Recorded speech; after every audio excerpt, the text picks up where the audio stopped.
परिभवग्नमभीष्टदोहम् तीर्थास्पदं शिवविरन् चिनुतं शरण्यं भृत्यार्तेऽहं प्रणतपाल भवाब्धिपोतं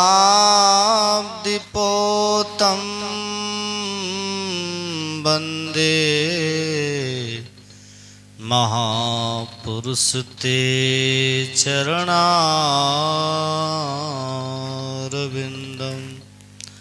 अखण्डानन्दबोधाय शिष्यसन्तापहारिणे सच्चिदानन्दरूपाय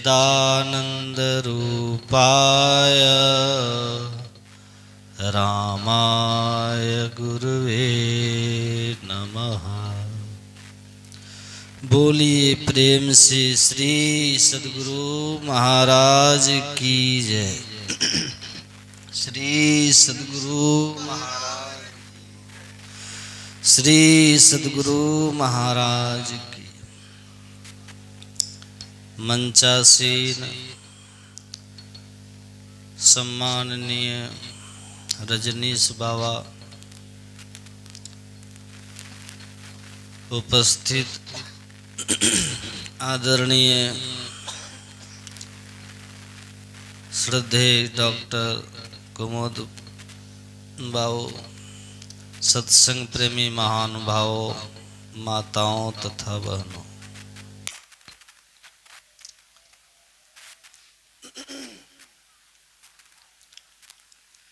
बड़ा ही आश्चर्यमय प्रसंग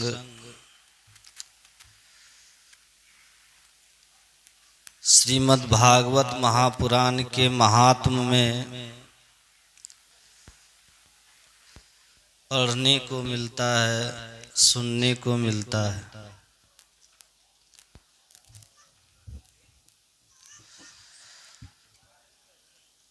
यमुना जी के तट पर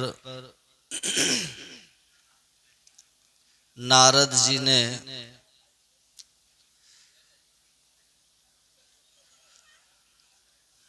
भक्ति को रोते हुए देखा।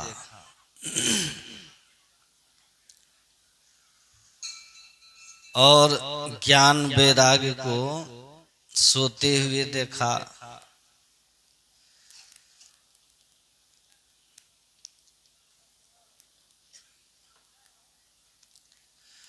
राम कथा में मैं सुनाता हूँ, भगति तात अनुपम सुख मूला, मिलहि जो संत होहि अनुकूला।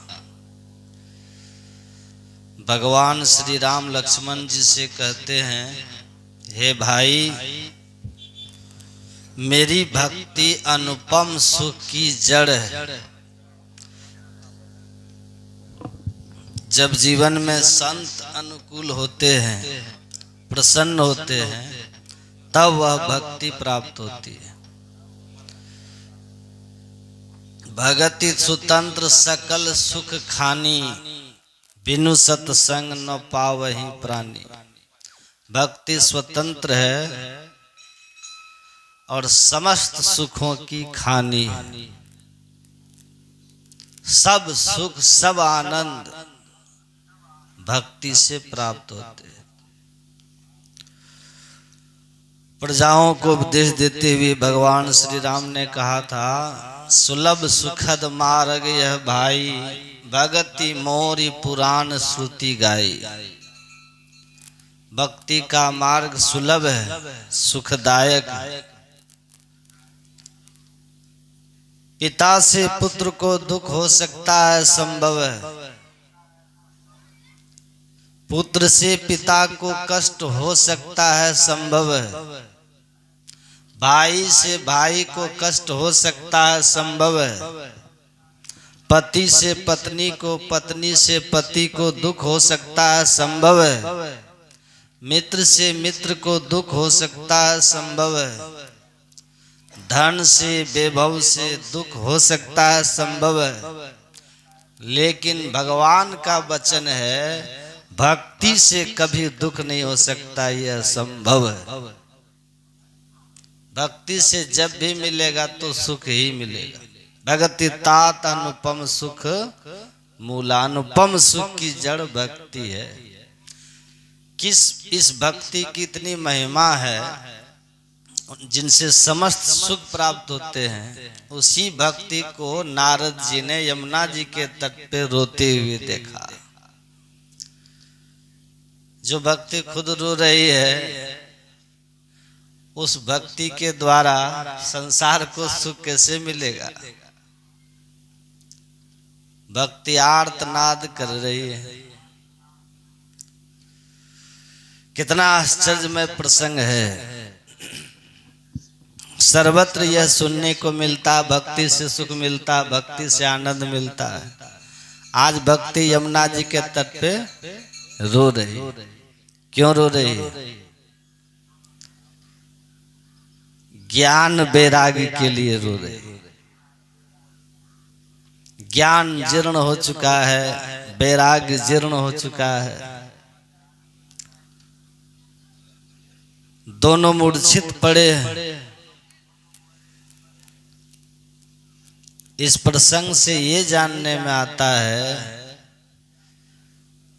कि भक्ति तभी सुखदायिनी हो सकती है जब भक्ति ज्ञान से संयुक्त हो।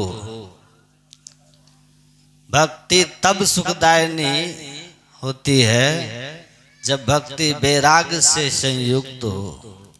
ज्ञान वैराग्य से हीन जो भक्ति है वो सुखदायिनी नहीं हो सकती। ज्ञान पूर्वक भक्ति हो, वैराग्य पूर्वक भक्ति हो, ऐसे जो भक्ति की जाती है उसी से सुख मिलता है। ज्ञान वैराग्य से हीन जो भक्ति है उससे सुख आनंद प्राप्त नहीं होता। बहुतों को मैं देखता हूँ पेड़ों में धागे बांधते हैं, फेरे लगाते हैं।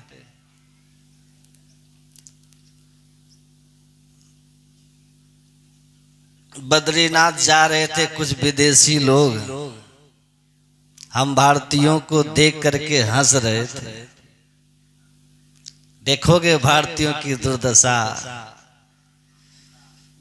वो एक पत्थर में सिंदूर लगा दिया और सड़क के किनारे में रख दिया, और सारे विदेशी लोग झाड़ियों में जाके छिपके का देखना भारतीयों की हालत।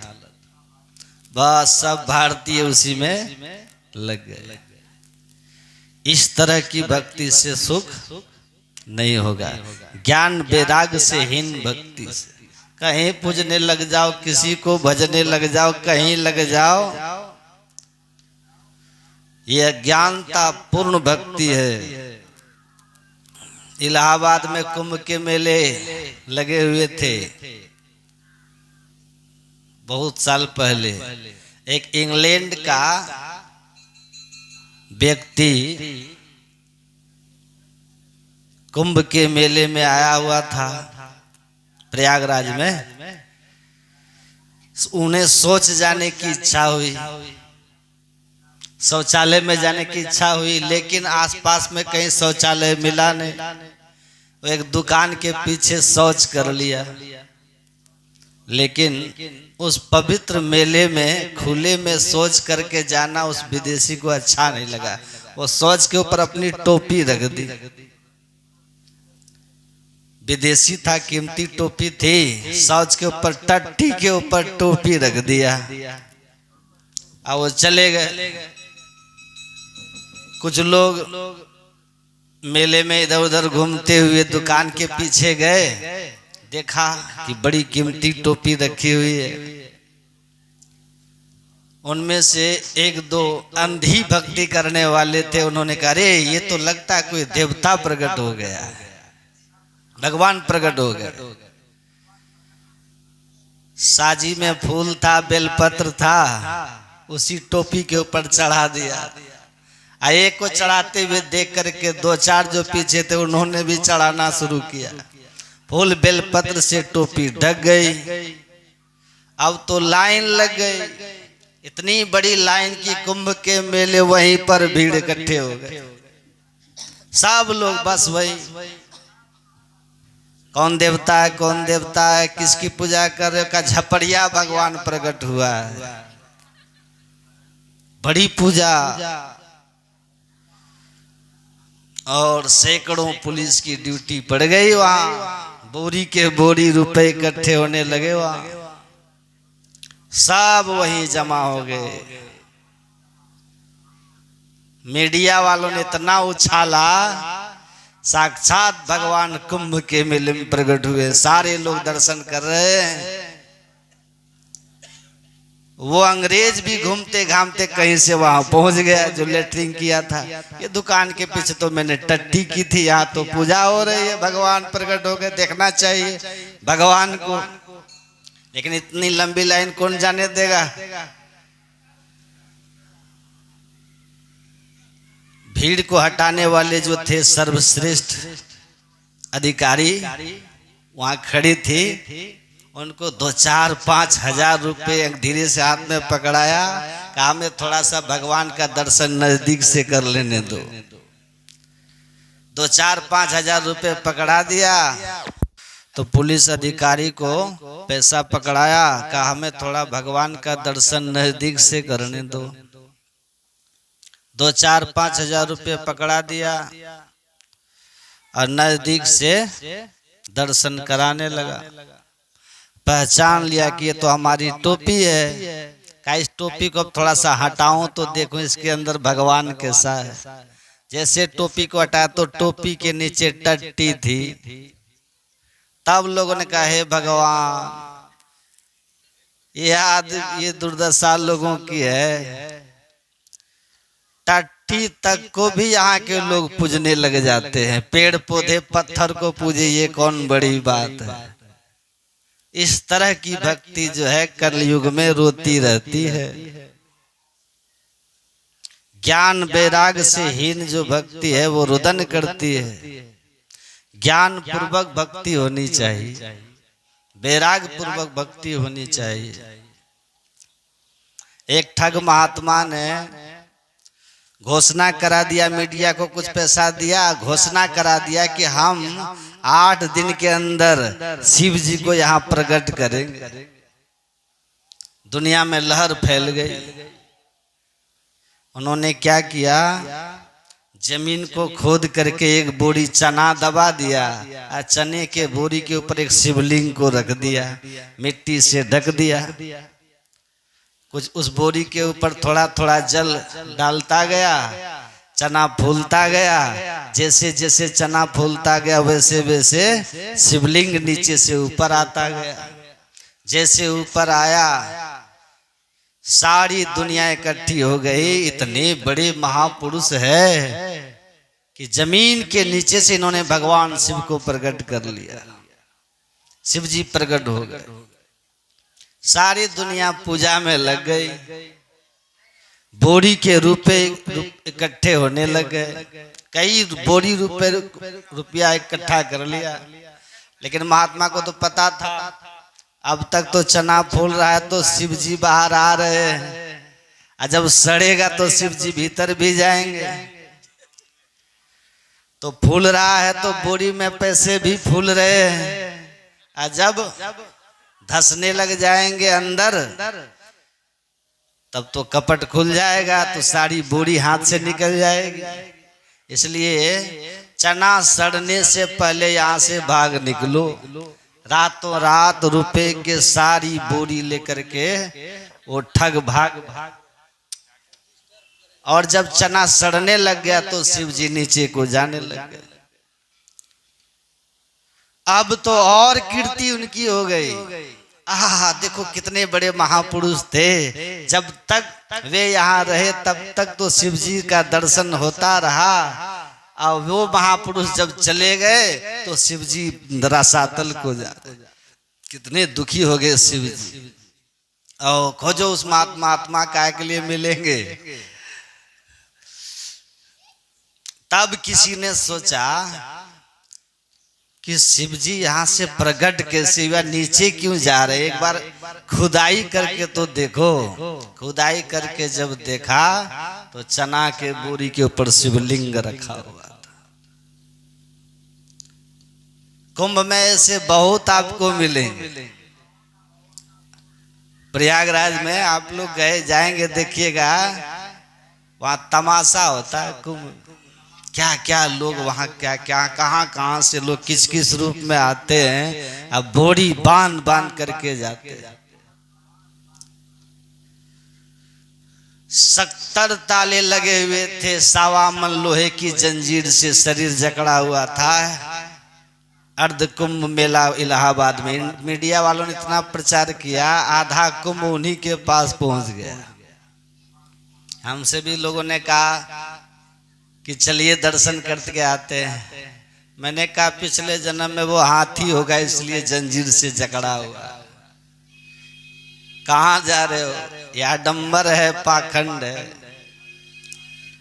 जो भक्ति प्रकट जब होती है ना, भक्ति का जब प्रदर्शन होने लग जाता है तो वो भक्ति नहीं रह जाती, उसका नाम आडंबर हो जाता है, उसका नाम पाखंड हो जाता है।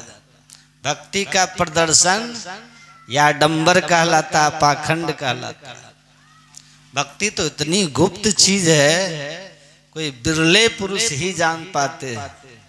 भक्ति को गोपनीय रखना है। ध्यान में भक्ति, वैरागमयी भक्ति जो होती है वो अत्यंत गोपनीय होती है। किसी को पता नहीं चलता ये आदमी क्या कर रहा है। सिख धर्म के 9वें गुरु गड्ढा खोद करके साधना करते थे और पाखंडी लोग 9वीं गद्दी पर बैठने के लिए 22 गद्दी लगा करके बैठे हुए थे। श्री चंद जी महाराज ने श्रापित कर दिया था, साधना की पराकाष्ठा पर पहुंचे बगैर जो इस गद्दी पर बैठेगा उसको कुष्ठ की बीमारी होगी। तो गद्दी पर बैठना तो सब चाहता था, लेकिन साधना में पूर्णता थी नहीं, इसलिए सब अलग से ही गद्दी बना बना करके बैठ गए। गद्दी खाली थी। बड़ा भारी इतिहास है, सुनाने की कोई जरूरत नहीं। मेरे कहने का अभिप्राय यह है, अंततः उसी महात्मा को उस सिंहासन पे बिठाया गया जो गड्ढा खुद करके भजन कर रहा था। उनको लोग तेगा तेगा कहते थे। वही सिख धर्म के 9वें गुरु हुए गुरु तेग बहादुर जी। भक्ति तो अत्यंत गोपनीय चीज है। पलटू ऐसी प्रीति कर पर धन चाहे चोर, 8 पहर निरखत रहे जैसे चंद्र चकोर।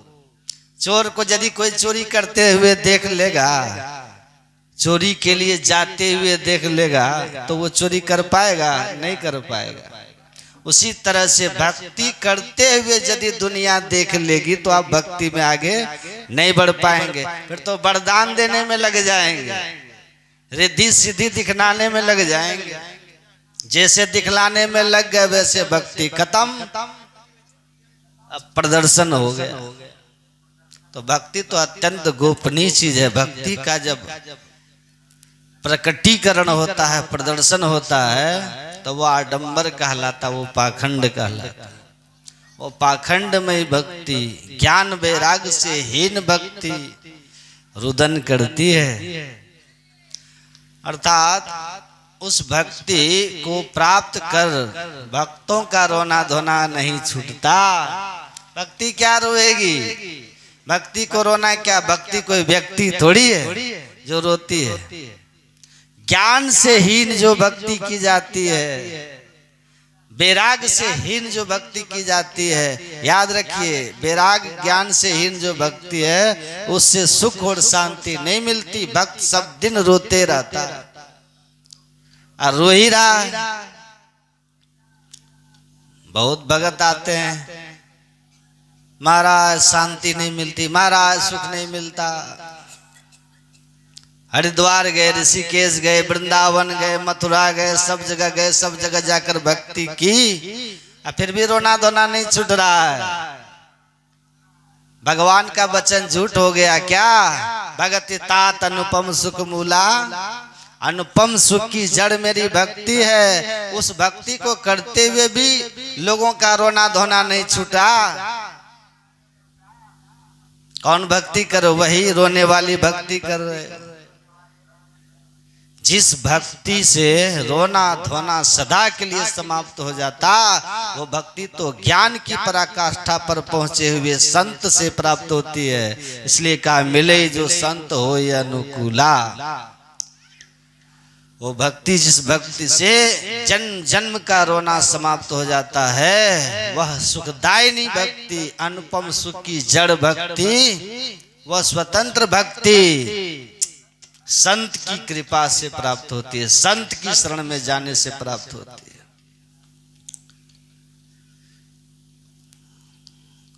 इसीलिए तो भगवान ने अर्जुन से कहा तद्विधि प्रणिपातेन परि प्रश्नेन सेवया उपदेक्षते ते ज्ञानं ज्ञानिनस्तत्त्वदर्शिन। अर्जुन, किसी तत्वदर्शी ज्ञानियों के पास जाओ, वहां जाने से सुखदायिनी भक्ति का उपदेश मिलेगा। एक लड़का बहुत लड़के को नहर में कूद कूद के स्नान करते हुए देखा। जोश आ गया, ये भी कूद गया। तैरने के लिए जानता था नहीं, डूबने लग गया, चिल्लाने लगा। उस कुछ लोगों ने किसी भी तरह से उसे निकाल के बाहर लाया। पूछा क्यों क्यों कूद गया तुम? क्या सबको कूदते हुए देखा इसलिए कूद गए? तुम्हें तैरने आता था जो कूद गया?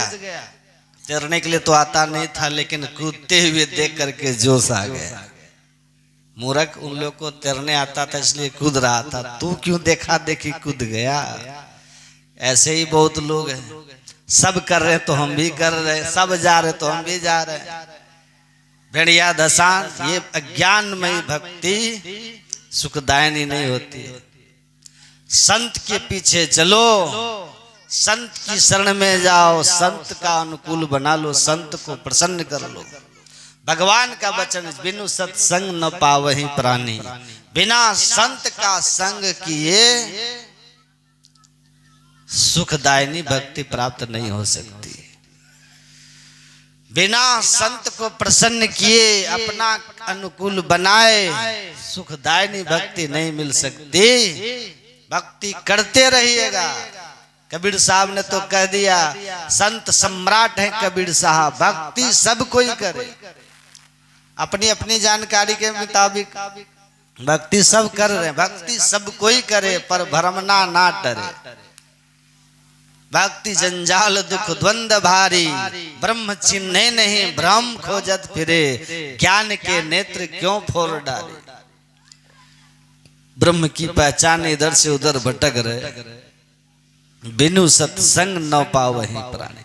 अनुपम सुख की जड़ तो मेरी भक्ति है, लेकिन लक्ष्मण बिनु सत्संग न पावहि प्राणी। बिना संत का संग किए भक्ति मिल ही नहीं सकती। यमुना जी के तट पर भक्ति रुदन कर रही। क्यों? धन का अभाव हो गया था। भक्ति को धन की जरूरत है। भक्ति का बेटा मर गया था, बेटी की जरूरत है भक्ति को। भक्ति का मकान टूट गया था क्या, जो रो रही है? भक्ति से हीन जो ज्ञान वैराग है, वो भी सदैव जड़ ही बना रहता है। ये भी समझ लीजिए। ज्ञान वैराग से हीन जो भक्ति है, वो भी उस भक्ति से दुख नहीं मिटता। वो भक्त सब दिन रोते रहता है। लेकिन लगे हाथ आप लोग ये भी समझ लो, भक्ति से हीन जो ज्ञान वैराग है, वो ज्ञान वैराग भी सब दिन जड़ ही बनाए रखता आदमी को। आदमी में चैतन्यता नहीं आती। ज्ञान तो बहुत जानता है, उपदेश में कोई कसर नहीं है। बैरागी का बाना भी बहुत तरह से पहन रखे हैं, लेकिन यदि जीवन में भक्ति का अभाव है, तो भक्ति से हीन जो ज्ञान और बैराग है, वह आडंबर में परिवर्तित हो जाता है। याद रखिए, ज्ञान में कसर नहीं, समग्र शास्त्रों में निष्णात है। और पैर में जूते नहीं पहनते, सिले हुए कपड़े नहीं पहनते, भस्म रमाते हैं। विरक्ति का कितना प्रदर्शन है जिसका कोई ठिकाना नहीं। पंजाब प्रांत संतों के प्रति इतना प्रेम रखता है, इतनी श्रद्धा रखती है जिसका ठिकाना नहीं। हम पंजाब जा जाके थक गए। 10 साल से हम पंजाब जा रहे हैं, प्रचार करते हैं, जहीं के तहीं पड़े हुए हैं सब।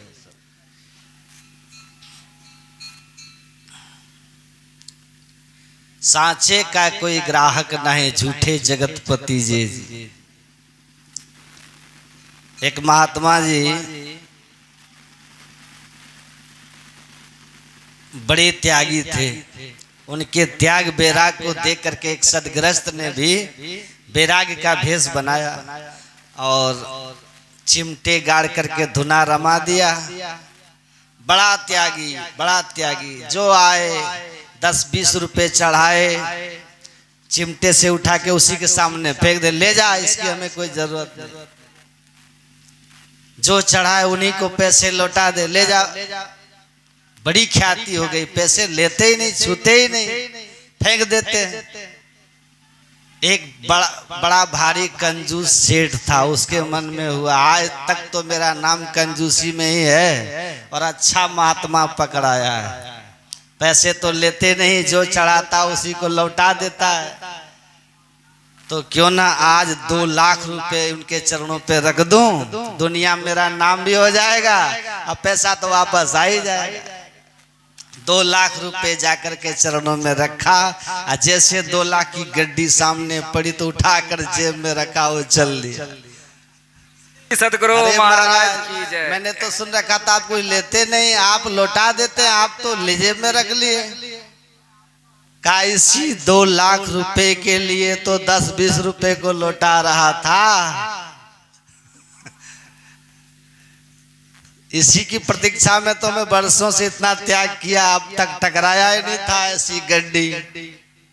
अब क्या करना है, जा रहा हूं घर। जो बैराग का प्रदर्शन है, 10 रुपए लौटा दिया, 20 रुपए चिमटे से धुना में गाड़ दिया। क्या है ये? प्रदर्शन है। ज्ञान बैराग का प्रदर्शन मात्र से कल्याण नहीं होता। एक दार्शनिक हुए, अमेरिका में थे, बड़े नाम थे उनके, इमर्सन नाम। वो कहते हैं कि शरीर को जब तक तुम ठीक ठीक नहीं समझ जाओगे, ठीक ठीक जब तक शरीर को नहीं समझोगे तब तक आत्मा की खोज नहीं कर सकते। तो जो ठीक ठीक इस शरीर की नश्वरता को समझ जाता है, शरीर से होने वाले सुख के ठीक ठीक महिमा को समझ जाता है कि शरीर के द्वारा जो भी 5 विषयों का हम भोग करके सुख प्राप्त करते हैं वो सुख दुखदायी है, तब तक सच्चा सुख जो आत्मा में है उसकी खोज शुरू नहीं हो सकती।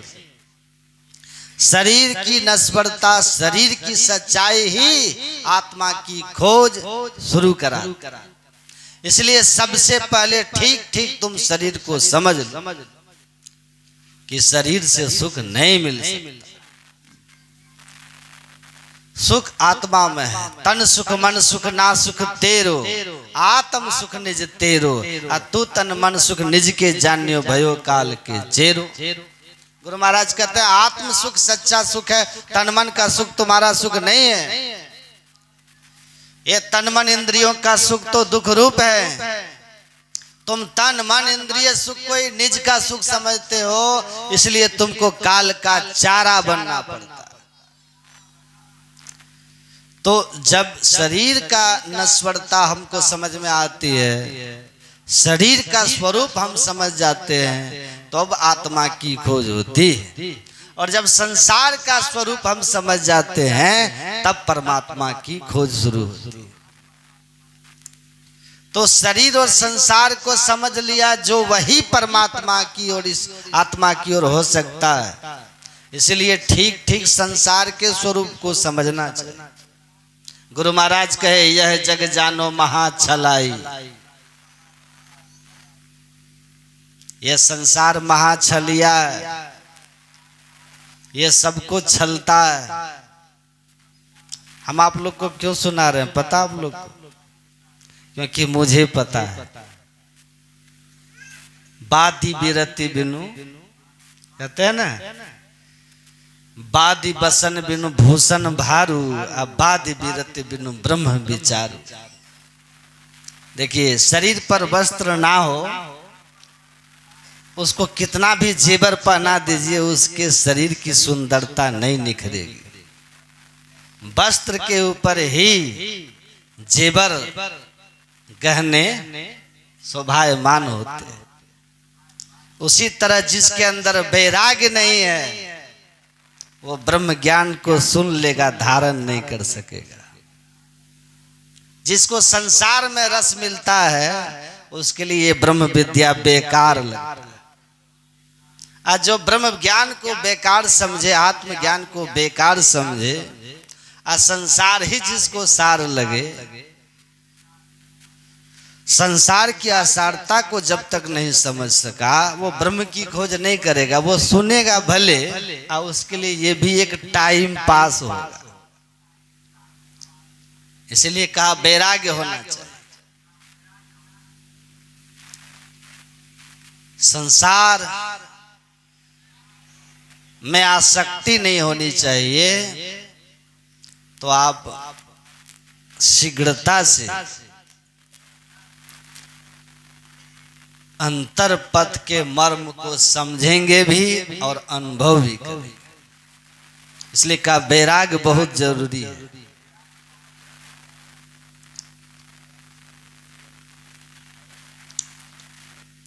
गुरु महाराज इसलिए कहे, सुनिए सकल जगत के वासी, यह जग नश्वर सकल विनाशी।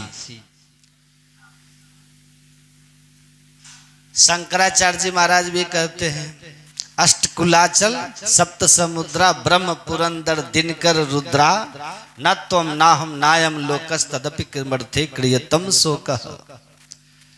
कहते हैं ये समुद्र सागर स्वर्ग कोई रहने वाला नहीं है, सब नाश को प्राप्त होते हैं। न हम रहेंगे न तुम रहोगे, काहे का शोक कर रहे हो?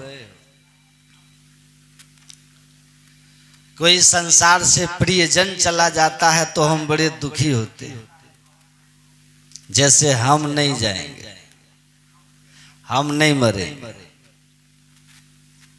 ये तो स्वरूप है संसार का। कोई आश्चर्य तब हो जब आपके साथ जो घटना हुई वो किसी के साथ ना हुई, है ना? तब आश्चर्य। तो दुख और आश्चर्य की बात होनी चाहिए। जो सबके साथ हो रहा है वही हमारे साथ हो रहा है, तो इसमें कौन सी बड़ी बात है? ये तो संसार यही है। गुरु महाराज जी ने कहा, ना भयो जग काहू को, आ कितनों को अपनों कियो। ये संसार किसी का हुआ नहीं, चाहे कितना भी अपना बनाने का प्रयास किया। सहजो तजिया जगत, सहजो भाई कहते हैं इस जगत को तजिए। इसलिए तजिए कि आप तज दिए न तो बड़ा अच्छा होगा, और नहीं तो जब संसार आपको तजेगा तो बड़ा दुख होगा। क्योंकि एक दिन ये संसार आपको छोड़ेगा। अच्छा, कोई अगर आपको कहे, आपको कोई कहे कि कुर्सी छोड़ो, उससे पहले कुर्सी छोड़ देने में इज्जत सलामत हो जाती है। नहीं, आप बैठे हैं, कोई कहे कि उठिए ई बैठेंगे तो बेइज्जती हो गई। लेकिन विद्वान वही है, बुद्धिमान वही है कि सिचुएशन भांप लेता है कि वो बड़े आदमी आ रहे हैं, हमको उठना पड़ेगा, वो कोई बहाना करके पहले ही उठ जाएंगे, तो सम्मान सुरक्षित है। तो कहा कोई उठने के लिए कहे उससे पहले ही उठ जाना बुद्धिमानी। जमराज आके कहे संसार छोड़ो, उससे पहले ही संसार को लात मार देना बड़ा उचित होता है। एक गधा था, गधा बीमार पड़ गया था। उसका मालिक गया डॉक्टर के पास, जाके कहा गधा बीमार है, डॉक्टर साहब दवाई दीजिए। तो कहा कि ठीक है। दवाई पीस के दिया डॉक्टर, कहा ले जाओ गधा को खिला देना। कहा कि गधा आराम से दवाई खा लेता तो फिर गधा क्यों कहते हैं इसको? विचार लीजिए, उसको गधा क्यों कहते हैं जब वो आराम से दवाई खा लेता? तो डॉक्टर बोला कि अच्छा हाँ ये बात तो सही है। तो कहा कि उपाय बताइए, तो गधा को दवाई कैसे खिलाएंगे? तो कहा कि एक काम करो, एक तो पाइप पपीता का डंठल का पाइप बना लेना, ये दवाई जो है ना डंठल के मुंह पे रख देना, एक मुंह गधा के मुंह में डाल देना, एक पाइप एक तरफ, एक तुम अपने मुंह में लेकर के जोर से फूंक मार देना, गधा के पेट में घुस जाए। तो कहा कि हाँ ये सही उपाय है। उपाय तो आप ठीक बताए। वो पाइप ले गया, दवाई डाल दिया, गधा के मुंह में डाला पाइप, इधर अपने मुंह में, तैयार हुआ कि जोर से फूंक मारना है ना ताकि अंदर चल जाए। ये दम लेकर के पूरा सोचा फूंक मारे, बस पहले गधे छींक मार दिया। गधा को सर्दी जुकाम था, ये अभी तैयारी में था कि गधे छींक दिया कस के, फू, बस दवाई इसी में घुस गए, उल्टे हो गए। अब जिस दवा को गधा खाता तो गधा ठीक हो जाता, आई बिना बीमारी के गधा का दवाई आदमी के पेट में यही बीमार होगा। तो आप तैयारी में रहेंगे कि हम संसार छोड़ेंगे, संसार छोड़ेंगे, तब तक जमदूत आ जाए, पैराम पड़ जाइएगा। इसलिए सहजोबाई कहती हैं, सहजो भज हरि नाम को तजो जगत सोने, अपनों तो कोई है नहीं अपनी सगी न दे, यही कहे गुरुदेव जी यही पुकारे संत, सहजो तजिया जगत को तो ही तजेगा अंत। तुम पहले छोड़ दी तो बहादुर हो गई, नहीं जब ये जगत तुमको लात मारेगा तो बड़ा दुख होगा, बड़ा दुख होगा। तो संसार को ठीक ठीक समझना है, संसार का स्वरूप ही ऐसा है, इसको छोड़ने का तरीका भी समझ। मगन हो भव अम्बु निधि में कृपा सिंधु मुरारी। सूरदास जी करे तो हम तो मगन है, कहाँ मगन है भाई? भव अम्बु निधि में, संसार समुद्र में हम मगन हो गए। कौन से संसार समुद्र में? समुद्र ऐसा समुद्र है, समुद्र में अनेक तरह के जीव होते हैं ना, भयानक भयानक जीव हैं। निद्रा भय सरिसरूपम हिंसादि तरंग तृष्णावर्तम दार पंकम। ऋषि कहते हैं जिस संसार समुद्र में तुम मगन हो रहे हो, ये ऐसा सागर है जिसमें निद्रा भय भयानक जंतु हैं, निगल रहे हैं तुमको। आप नींद में रहते हैं तो जीवन का कितना समय आप नींद में बिता देते हैं, आपको पता रहता है? नींद में जिंदा होंगे कि नहीं होंगे, मृत्यु के मुंह में तो है आप। शत्रु भी आपके साथ बुरा कर सकता है क्योंकि आप होश में नहीं, भयभीत रहते हैं हमेशा, किसी न किसी कारण से सबको भय है, नहीं है? किसी को लगता है थोड़ा सा कोई बीमार हो गया बूढ़ा आदमी तो मन में भय हो जाता, पता नहीं इस बार इनका क्या होगा। तो भय तो बहुत चीज को लेके रहता है। कभी भय रहता है कि हमारे साथ बुरा हो जाएगा। अभी बेटा का किसी को बियाह करना, मन में सोचेगा पता नहीं पुतो कैसी आएगी, सेवा करेगी कि नहीं करेगी, कि हम दो हमारे दो में मस्त हो जाएगी, है कि नहीं? पशुता कहते हैं इसको। पशु की तरह आप अगर हैं जहां किसी संबंध रिश्ता व्यभिचार, अपने बच्चों के प्रति कर्तव्य, अपने माता पिता के प्रति कर्तव्य का भाव नहीं है तो पशु है। गाय बगल में पशु बच्चे को जन्म दे देती है, पशु बड़ा हो जाता है, जन्म देने वाली माँ बूढ़ी हो गई, बीमार है, उसको बच्चे को मतलब होता है कि माँ बीमार है घास ला के दे दे, होता है पशुओं में। मर भी गई तो उधर अपना खा रहा है, कोई फर्क नहीं पड़ता पशुओं में। ये पाश्विक प्रवृत्ति है और ऐसी संस्कृति है उधर पश्चिम में। हमको वैसा नहीं होना, हम दो हमारे दो नहीं, हम दो हमारे दो। जो हम दो को जन्म दिया वो क्या काशी मथुरा हरिद्वार जो वो क्या जाएंगे जो हम दो हमारे दो को जन्म दिया। एक लड़की ने कहा कि अगर माता पिता को रखने का अधिकार बेटियों को मिल जाता तो इस देश में कहीं कोई वृद्ध आश्रम नहीं खुलता। ये बेटा वृद्ध आश्रम भेजते। एक लड़का बैठा हुआ पास में कहा, मेरा मानना है कि वही बेटी जब बहू बन जाती है तो बहू बनकर के अपने सास ससुर को ही माता पिता मान ले तो फिर दुनिया में कहीं वृद्धाश्रम नहीं खुले। लेकिन वो अपने माता पिता को तो बहुत ख्याल करती है, लेकिन सास ससुर के संबंध की बात जब आती है तो उनके विचार बदल जाते हैं, सिद्धांत बदल जाते हैं, इस सिद्धांत बदल जाते हैं। तो ऐसा नहीं होना चाहिए। सास ससुर को माता पिता की तरह आदर देना चाहिए, सम्मान करना चाहिए, सेवा करनी चाहिए। और सास ससुर को भी चाहिए कि बेटी के 1000 दोष छिपा लेती है, बहू का प्रचार करती है। जैसे बेटी की कमी को छिपा लेती हो लोगों से, लेकिन उसको डांटती हो ना सुधार के लिए, वैसे बहू के दोष को भी छिपाइए, उसके मुंह पे कहिए, पब्लिक में मत कहिए, पड़ोसी में मत कहिए, वरना आपको अपना कैसे मानेगी। तो हमको इस व्यवहारिक ज्ञान को भी समझना है। धन वैभव लेकर के नहीं जाइएगा, भाई से बेईमानी नहीं करना। भगवान राम और भरत की परंपराओं के हम लोग हैं, देखते हैं कैसे राजगद्दी एक दूसरे को दे रहे कि तुम्हारा हक तो तुम्हारा हक। तो सब छोड़ के जाना है। तो इन बातों को भी ध्यान रखना है। जहाँ प्रेम है वहाँ लक्ष्मी बसती, वहाँ शांति, वहाँ आनंद है। इसलिए मेल प्रेम से रहिए। एक सास बोली अपनी बहू को कि हमारे आदेश उपदेश में चलना, यहाँ हमारा शासन चलता है, हम सास हैं, अगर हमारे आज्ञा के विरुद्ध चली न तो सांस बंद कर देंगे। संसार में होता है ना, बोली हम सास हैं, हाँ सांस बंद कर देंगे हमारे नियम में नहीं चली तो। सोच लो तुम्हारे बाप का घर नहीं है।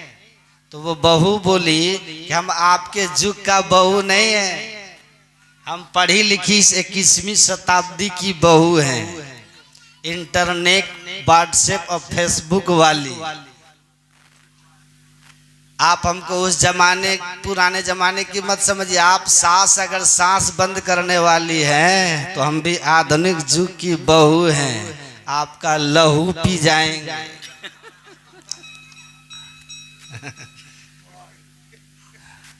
समझ रहे हैं कि नहीं? सावधान। भय रहता है कि नहीं? बोलिए आप। मैं कोई बहुत बड़ा उदाहरण नहीं दे रहा हूं, आपको समझ में आ जाए कि भय है। बेटा का शादी करते समय कि पता नहीं बहू कैसी आएगी, बेटी का शादी करते समय पता नहीं ससुराल कैसा होगा, दामाद कैसा होगा। हर क्षण भय में है आप। लड़की भय में पति कैसा होगा, लड़का भय में पत्नी कैसी आएगी, सब भयभीत है।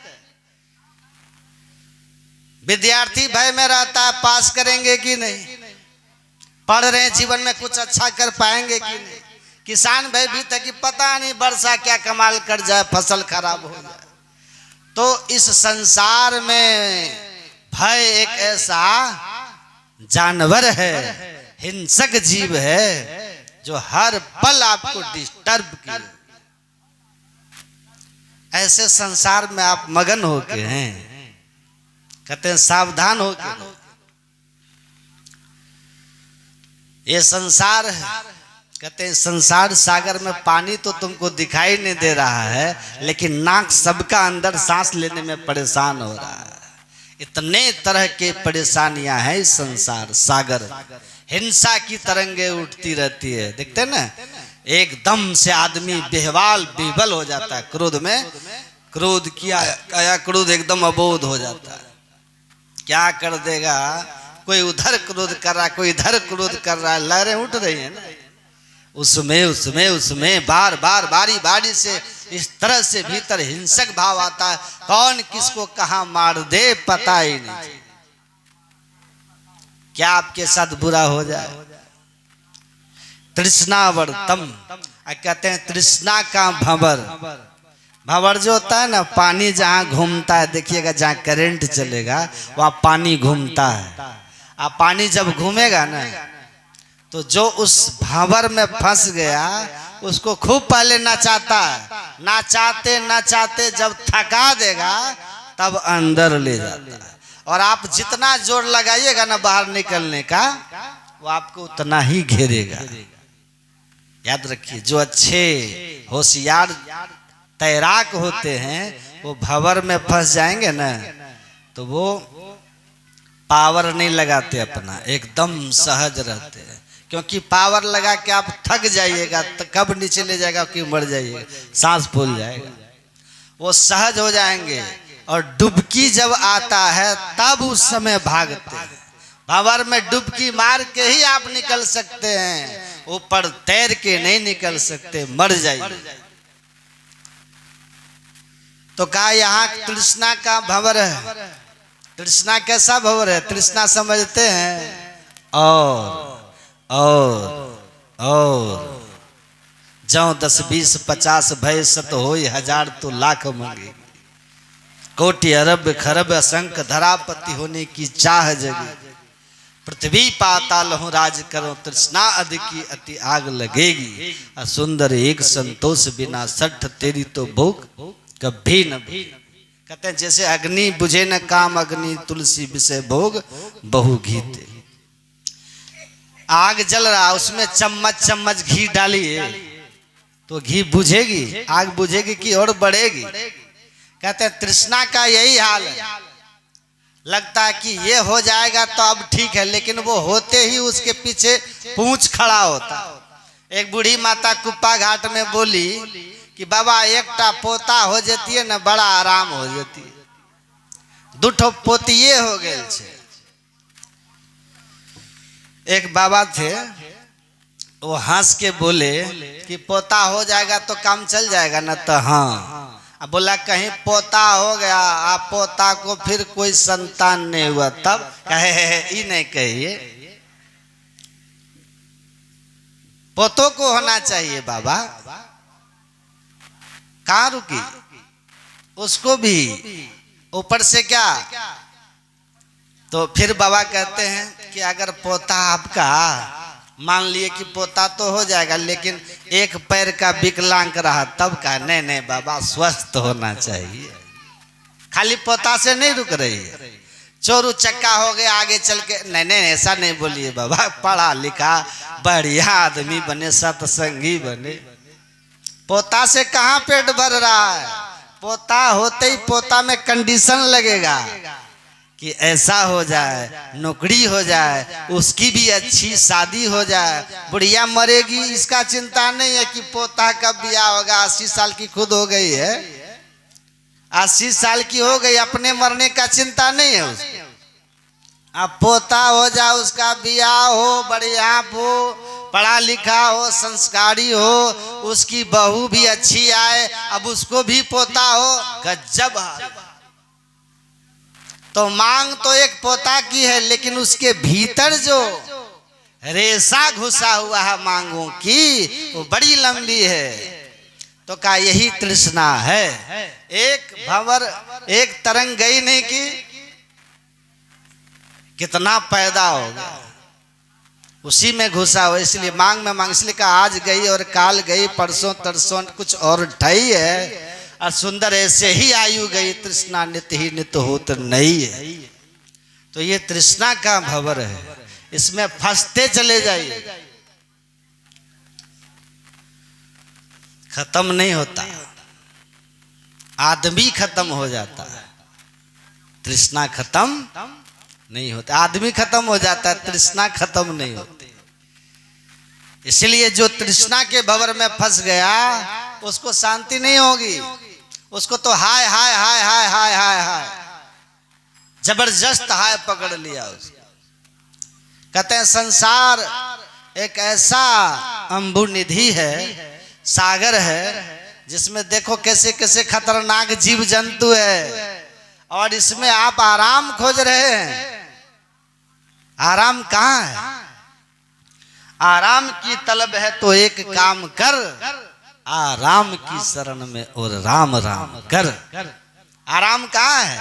जब तक राम की शरण में नहीं जाएंगे आराम नहीं, ये आराम का स्थान ही नहीं। अम्बु निधि में क्या कहा, क्या क्या परेशान करता है। दार पंकम, देखिए दार मतलब क्या होता है? स्त्री। दार मतलब स्त्री। अब ऋषि पुरुष है इसलिए स्त्री को पंख बता रहे, लेकिन पुरुष भी स्त्री के लिए पंख है। यहाँ कहने का भाव यह है कि स्त्री पुरुष के प्रति जो आपका आकर्षण है, गृहस्थ का खंडन नहीं कर रहा हूं मैं, काम का खंडन किया जा रहा है। जो लोग काम के आसक्त होते हैं, विषय आसक्त होते हैं, उसका खंडन किया जा रहा है। विषया पर नारी निशा तरुणाई सोपाई पर यो अनुराग ही रे, जम के पहरू दुख भोग वियोग विलोकत ही न विराग ही रे। कहते हैं ठीक से ध्यान से सुनो, देखो युवा अवस्था में आपके अंदर में जो ये भाव तीव्र हो जाता है, कहते हैं पंख में फंसने वाला है। एक कीचड़ है, दलदल है, दलदल, जिसमें फंस गए, निकलने का प्रयास करोगे फंसते जाओगे। एक बालक था 7-8 साल के, कम उम्र में ही, सुनिएगा ध्यान से, अब कह के खत्म करते। 5-7 साल की उम्र में एक साधु के संग पकड़ के जंगल चला गया बालक। 12-13 साल तक वो वन में ही रह गया, कभी आदमी से उसको भेंट हुआ नहीं। ऋषि के आश्रम में रह करके ही ध्यान भजन जो करना था कर रहा था। बड़ा हो गया, 18-19 साल की उम्र हो गई। तो जब आदमी नया नया जवान होता है ना, तो माँ बाप भी कुछ बोलेगा ना तो बड़ा गुस्सा आता है। उम्र का दोष होता है। गुरुजी डांटे तो चला भाग गया आश्रम से, समझ का बक दुनिया ढेर देख लेंगे, नहीं पैर देखेंगे ना। जब हो जाएगा वो बच्चा, जब जवान हो जाता है ना, तो माँ बाप को कहेगा क्या कि दुनिया हम नहीं देखे, कमा के खा लेंगे। पंख उग गया तो भाषा बदल जाती है। गुरुजी फटकारे, चेला फरार हो गया, आश्रम से भाग गया, जंगल से भाग के चला आया तो गांव आया तो पहली बार गांव में आदमी से भेंट हुआ उसको। उसकी आदत थी, आश्रम में कुआं था, पक्का कुआं, उस कुआं के ऊपर ही वो सोता था, गिरता कभी नहीं था। आश्रम में बचपन से वहीं सोता था, कुआं के ऊपर। कुआं का जो चबूतरा होता ना, कुएं के चबूतरे पे ही सोता था, गिरता नहीं था। बाहर आ गया गांव के बाहर, जंगल से बाहर निकला, गांव आया तो गांव के शुरू में ही एक ठाकुर बाड़ी थी। ठाकुर बाड़ी में एक पक्का कुआं था। सोचा अब तो रात हो गई, कहाँ जाएंगे, आज रात यहीं रुक जाते। तो उसी ठाकुर बाड़ी में खिचड़ी मिला खाने के लिए, तो वो खा लिया। और गर्मी का दिन था, जा करके उसी चबूतरे पे सो गया। ठाकुर बाड़ी वाला सोया तो मना किया। वहां ठाकुर बाड़ी के पुजारी ने कहा इस पे मत सो, कुआं गहरा है, गिर जाओगे, डूब जाओगे, मर जाओगे। कहा नहीं नहीं, हम बचपन से इसी पर सोते हैं, इसी में सुतने का आदत हो गया, चबूतरा पर ही बचपन से सोते हैं, कभी गिरे नहीं, इसलिए आप चिंता ना करें। अब जैसे लेटा ही था ना कि उधर से बारात आ रही थी, डम डुमा डम डम डुमा डम बारात आ रही थी। तो ये उठ के बैठ गया कि भाई ये क्या चीज है, जरा देखे। मार डांस चल रहा है, कोई नाच रहा है, कोई डुग डुग डुग डुग हो रहा है। देखता है कि घोड़ा पे एक ठो बैठा हुआ है, पूरा एकदम मोर पहना हुआ है। पूछा कि ये क्या है? कहा लोग कि अब पुजारी जो था, कहा आपको नहीं मालूम? कहा नहीं, हम तो